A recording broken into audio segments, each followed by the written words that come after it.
Ya, pada hari ini kami dari kelompok 5 di sini dalam mata kuliah Rekayasa Perangkat Lunak, kami akan mempresentasikan materi seputar modul Rekayasa Perangkat Lunak. Nah, di mana materi ini kami akan menyampaikan konsep dasar, proses, modul dan praktek terbaik dalam pengembangan perangkat lunak berdasarkan prinsip rekayasa perangkat lunak atau RPL. Nah, namun sebelum itu izinkan saya untuk memperkenalkan diri terlebih dahulu. Perkenalkan, nama saya Muhammad Hafiz Naufal dengan NIM 2305115053. Perkenalkan, nama saya Faida dengan NIM 230511059. Perkenalkan, nama saya Zara Arin dengan NIM 2305115. Baik, kami dari kelas D23B dan kita akan langsung saja menjelaskan materi dari modul rekayasa perangkat lunak.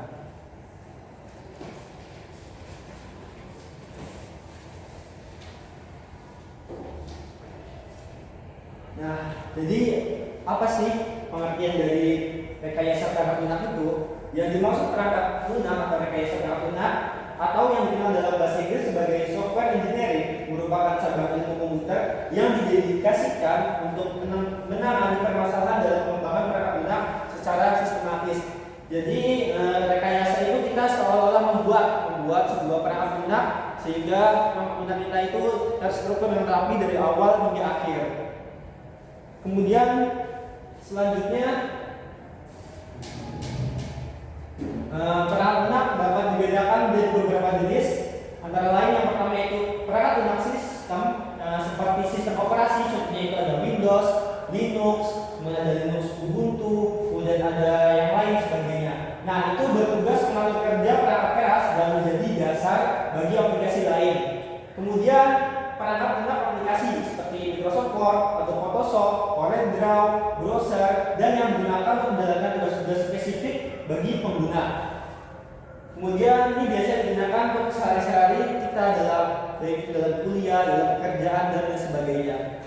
Nah, kemudian ada perangkat lunak pemrograman. Nah, ini perangkat lunak ini biasanya kita gunakan dalam lingkup IT atau informatika, seperti compiler, interpreter, dan text editor yang digunakan oleh programmer untuk menulis kode program. Kemudian apa sih pentingnya RPL itu? Nah, jadi pentingnya RPL yang pertama itu kita mengelola kompleksitas, kedua menjamin kualitas dan keamanan, yang ketiga menghindari kegagalan proyek, yang keempat mendukung kolaborasi tim dan dokumentasi. Nah, jadi mungkin kita itu harus tahu gitu apa itu pentingnya RPL supaya dalam pemrosesan pembuatannya itu kita bisa laksanakan dengan baik dan maksimal. Seperti kita hindari kegagalan proyek, jadi kita bisa analisis terlebih dahulu apa saja yang menyebabkan proyek kita itu gagal. Kemudian selanjutnya apa itu pengembangan perangkat lunak profesional. Nah, ini mungkin akan dijelaskan oleh rekan saya yaitu Riafa. Kepadanya dipersilakan.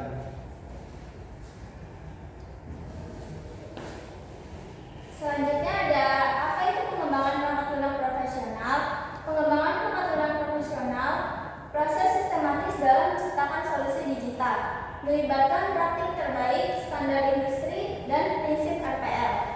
Tujuannya menciptakan software yang kompleks dan berkualitas tinggi. Selanjutnya ada atribut utama perangkat lunak berkualitas. Yang pertama ada keandalan. Keandalan mengacu pada kemampuan perangkat lunak untuk berfungsi secara konsisten tanpa mengalami kegagalan yang mengganggu operasi pengguna. Yang kedua ada efisiensi. Efisiensi berarti perangkat lunak mampu menggunakan sumber daya sistem seperti CPU, memori, dan bandwidth dengan optimal tanpa membebani perangkat lunak secara berlebihan. Yang ketiga ada keamanan. Keamanan mengacu pada perlindungan terhadap data dan sistem agar tidak disusupi oleh ancaman seperti peretasan, malware, atau penyalahgunaan informasi. Yang terakhir ada kemudahan pemeliharaan. Kemudahan pemeliharaan berarti perangkat lunak dirancang agar mudah diperbaiki, diperbarui, dan dikembangkan lebih lanjut tanpa risiko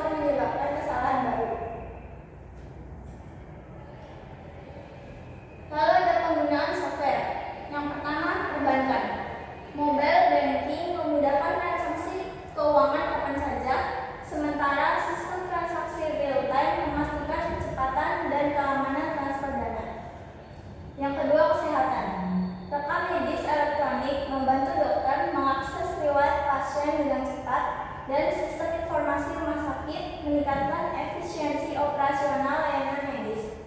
Yang ketiga, transportasi. Aplikasi pemesanan tiket memungkinkan perjalanan lebih praktis, sedangkan navigasi GPS membantu pengemudi menemukan rute terbaik dengan akurasi tinggi. Yang terakhir, pendidikan. Platform e-learning mendukung pembelajaran daring dengan akses materi kapan saja, membantu administrasi akademik lebih terstruktur. Yang selanjutnya adalah fakta menarik, biaya pemeliharaan software. Mengapa pemeliharaan menjadi kunci? Biaya terbesar dalam siklus hidup software ada pada tahap pemeliharaan. Sekitar 60-80% dari total biaya pengembangan dihabiskan untuk pemeliharaan. Alasannya, yang pertama, pembaruan berkala. Terus ada perbaikan bug, penyesuaian teknologi baru, pengembangan fitur tambahan. Pentingnya desain dan dokumentasi berkualitas dari awal untuk efisiensi jangka panjang.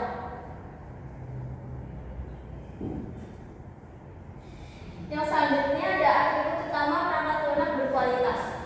Yang pertama adalah maintainability, kemudahan pemeliharaan, mudah dimodifikasi, perbaikan, fitur baru, adaptasi. Terus ada implikasi, kode rapi, dokumentasi baik, struktur modular. Contohnya penamaan variabel yang jelas, arsitektur modular.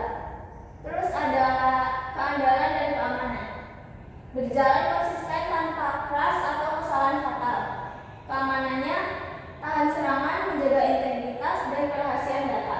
Contohnya pengujian intensif, enkripsi data sensitif, autentikasi ketat. Yang selanjutnya ada efisiensi, menggunakan sumber daya optimal, penting untuk perangkat mobile atau sistem real time. Contohnya optimasi algoritma, manajemen memori yang baik. Yang selanjutnya ada kelayakan dan daya terima pengguna. Dapat diterima pengguna dari fungsionalitas dan antarmuka, berkaitan dengan user experience dan kemudahan penggunaan. Contohnya antarmuka intuitif, proses instalasi mudah, fungsi sesuai harapan. Yang selanjutnya akan dibacakan oleh rekan saya yaitu Zahra.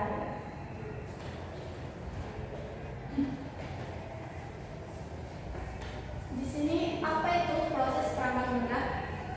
Definisinya yaitu ada perangkat lunak terstruktur untuk mengembangkan, memelihara dan mengelola software, bukan sekedar langkah-langkah melainkan siklus hidup untuk konversif yang saling terkait. Tujuannya untuk menghasilkan software berkualitas tinggi yang efisien dan efektif sesuai kebutuhan pengguna. Proses perangkat lunak memastikan struktur konsisten dan kualitas, membantu mengelola risiko serta kolaborasi tim tanpa proses proyek bisa kacau, melebihi anggaran dan menghasilkan produk yang tidak stabil. Dan di sini ada aktivitas fundamental dalam proses software. Yang pertama ada spesifikasi, yaitu mencakup, memahami dan mendefinisikan apa yang harus dilakukan sistem, melibatkan pengumpulan analisis dokumentasi kebutuhan stakeholder dan hasil dokumen persyaratan perangkat lunak. Dan yang kedua ada perancangan dan implementasi, mencakup untuk perancangan menentukan arsitektur sistem basis data UI atau UX dan komponen utama. Diimplementasi yaitu menulis kode berdasarkan desain termasuk debugging awal.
melalui alur yang pertama ada analisis dan definisi kebutuhan, yaitu mengumpulkan, menganalisis, dan mendokumentasikan semua kebutuhan sistem secara lengkap. Yang kedua ada perancangan sistem dan perangkat lunak, yaitu mendesain arsitektur, struktur data, analitika, dan algoritma. Yang ketiga ada implementasi dan pengujian unit, menerjemahkan desain ke kode program dan menguji setiap modul secara individual. Yang keempat ada pengujian integrasi dan sistem, menggabungkan unit-unit dan menguji sistem secara keseluruhan. Yang terakhir ada operasi dan pemeliharaan, menginstal, mengoperasikan software, memperbaiki buku, meningkatkan fungsionalitas dan adaptasi.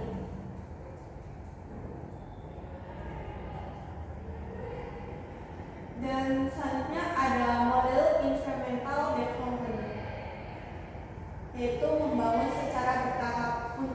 Fungsinya yaitu untuk mencegah proyek besar menjadi serangkaian bagian kecil yang dapat dikelola. Setiap instrumen dibangun di atas yang sebelumnya, menambah fungsionalitas.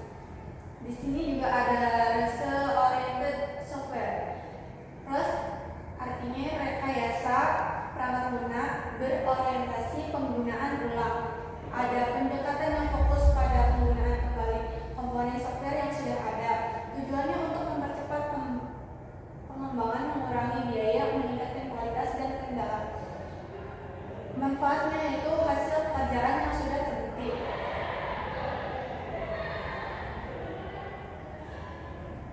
Dan selanjutnya ada aktivitas inti dalam pengembangan software. Meskipun model proses bervariasi, aktivitas ini selalu ada. Contohnya ada aktivitas inti yang esensial untuk keberhasilan proyek perangkat lunak terlepas dari model yang digunakan. Aktivitas ini memastikan software yang berkualitas dan memenuhi kebutuhan pengguna. Dan ada spesifikasi perangkat lunak, yaitu membangun pemahaman yang jelas. Aktivitasnya krusial untuk mengidentifikasi, menganalisis, dan mendokumentasikan layanan serta batasan sistem. Jembatan antara kebutuhan stakeholder dan desain teknis tujuannya untuk menciptakan pemahaman yang jelas, lengkap, dan tidak ambigu tentang apa yang akan dibangun.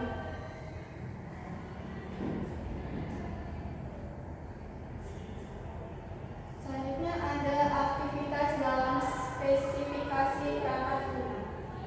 Ada elicitation kebutuhan, yaitu mengumpulkan dan menggali kebutuhan stakeholder melalui wawancara, survei, observasi, dan skenario. Terus ada analisis dan negosiasi. Analisis dan negosiasi itu memeriksa konsistensi yang menetapkan prioritas, menangani konflik, dan mengorganisir kebutuhan fungsional serta non-fungsional. Yang ketiga ada spesifikasi kebutuhan, yaitu mendokumentasikan kebutuhan dalam format formal sebagai kontrak antara pengembangan dan klien.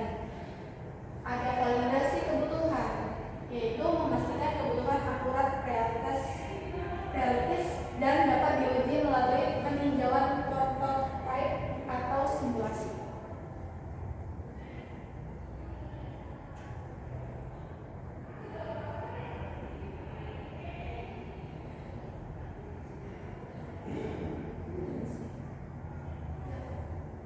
Selanjutnya akan dibacakan oleh Bapak Emil. Yang selanjutnya itu ada jenis-jenis pengujian yang umum. Unit testing, menguji komponen terkecil, fungsi atau metode secara individual, dilakukan oleh pengembang. Lalu ada integration testing, menguji interaksi antara beberapa unit atau modul yang digabungkan. Yang selanjutnya ada system testing, menguji sistem secara keseluruhan sebagai satu kesatuan lengkap, memastikan memenuhi kebutuhan fungsional dan non-fungsional dalam lingkungan milik produksi. Yang selanjutnya ada acceptance testing, pengujian penerimaan, pengujian akhir oleh pengguna akhir atau stakeholder. Yang selanjutnya ada alpha testing oleh tim internal atau pengguna kecil di lingkungan pengembangan. Dan terakhir ada beta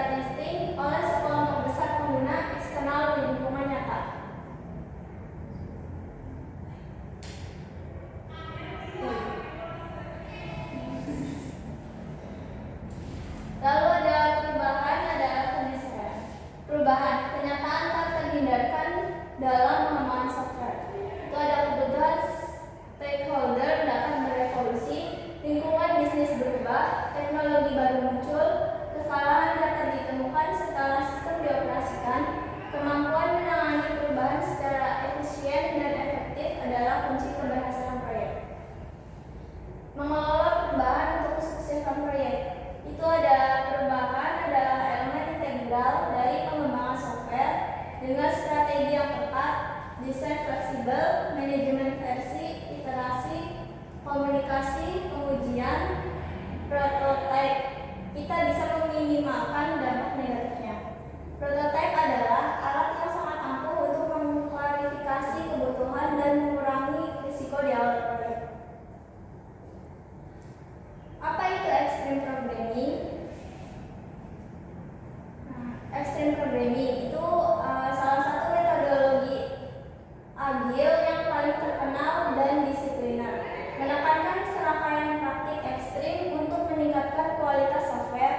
Filosofi intinya merangkul perubahan dan mengutamakan pengiriman software yang berfungsi secara sering dalam iterasi kecil. Pondasi ekstrim programming: komunikasi, interaksi tatap muka yang konstan antar tim dan dengan pelanggan. Kesederhanaan, mengembangkan solusi paling sederhana dan efektif untuk masalah saat ini. Umpan balik, mendapatkan feedback rutin dari pelanggan dan melalui pengujian. Keberanian, berani menghadapi perubahan, refaktor kode dan membuang solusi yang tidak efektif. Rasa hormat, menghormati antara anggota tim, pelanggan dan pekerjaan. Lalu ada praktik utama extreme programming. Yang pertama, release kecil and sering. Increment mingguan atau bulanan dengan fitur bernilai tinggi untuk feedback cepat dan pengurangan risiko. Selanjutnya ada keterlibatan pelanggan. Pelanggan aktif dalam tim untuk memastikan software sesuai kebutuhan. Selanjutnya ada pair programming. Dua programmer bekerja sama untuk meningkatkan kualitas kode dan komunikasi. Selanjutnya ada refactoring kode, restrukturisasi kode berkelanjutan untuk keterbacaan dan efisiensi.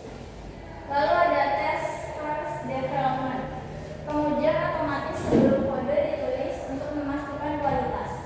Selanjutnya ada desain sederhana, fokus pada solusi minimalis yang mudah dikembangkan. Terus ada kepemilikan kolektif, semua anggota tim bertanggung jawab atas kode. Terus ada standar kekodean, konsistensi kode untuk keterbacaan dan pemeliharaan.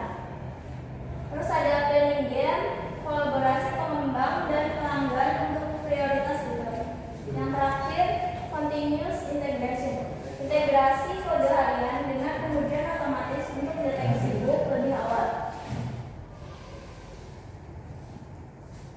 Yang selanjutnya akan dibacakan oleh Muhammad Hafiz Nafal. Oke, sekarang kita menuju ke akhir dari materi yang akan kita bahas, yaitu yang ini ada terkait metode agil. Apa sih? Jadi yang dimaksud metode agil itu pendekatan inovatif dalam pengembangan software. Jadi ada sebuah filosofi atau pendekatan yang menolak model pengembangan tradisional yang kaku, kemudian muncul sebagai respon terhadap kebutuhan yang berubah cepat dan kompleksitas proyek modern, kemudian menekankan fleksibilitas, adaptasi dan kolaborasi. Kemudian ada inti dari agil tercantum dalam Agile Manifesto. Nah, kemudian ada agil, merevolusi pengembangan software. Pengembangan agil telah merevolusi cara software dibangun, memungkinkan organisasi untuk lebih cepat merespons kebutuhan pasar, kemudian mengurangi risiko proyek, dan yang terakhir menghasilkan produk yang lebih relevan dan berkualitas tinggi. Rekayasa kebutuhan perangkat lunak, Software Requirements Engineering atau SRE. Nah, serangkaian aktivitas untuk menemukan, menganalisis, mendokumentasikan, dan memvalidasi kebutuhan sistem. Fase kritis dalam siklus hidup software, tujuan menciptakan pemahaman yang lengkap, konsisten, dan tidak ambigu antara stakeholder dan tim pengembangan. Penting, kesalahan di awal sangat mahal untuk diperbaiki di kemudian hari.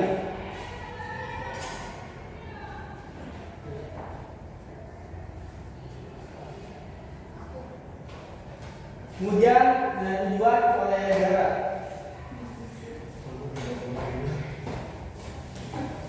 Di sini ada tujuan pertama pengujian perangkat lunak. Mengapa sih pengujian itu penting? Yaitu untuk menemukan kesalahan kayak cacat, terus verifikasi dan validasi. Apakah kita membangun produk dengan benar sesuai spesifikasi teknis? Terus ada validasi, apakah kita membangun produk yang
ada usability testing, ada load and stress testing, yang selanjutnya ada reliability testing, terus ada compatibility testing, dan terakhir ada revision testing.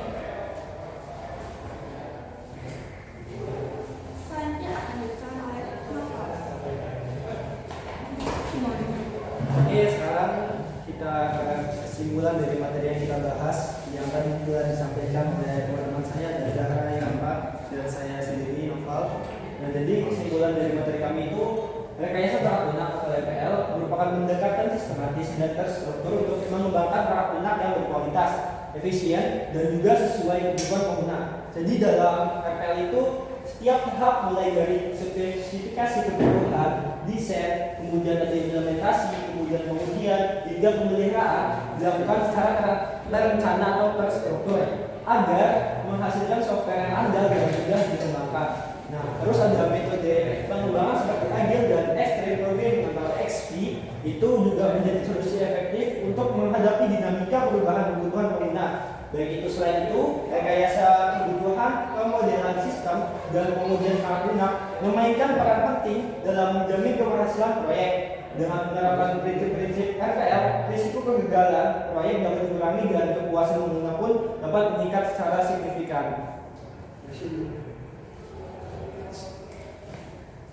Mungkin cukup sekian saja yang dapat kami presentasikan. Kurang lebih mohon maaf.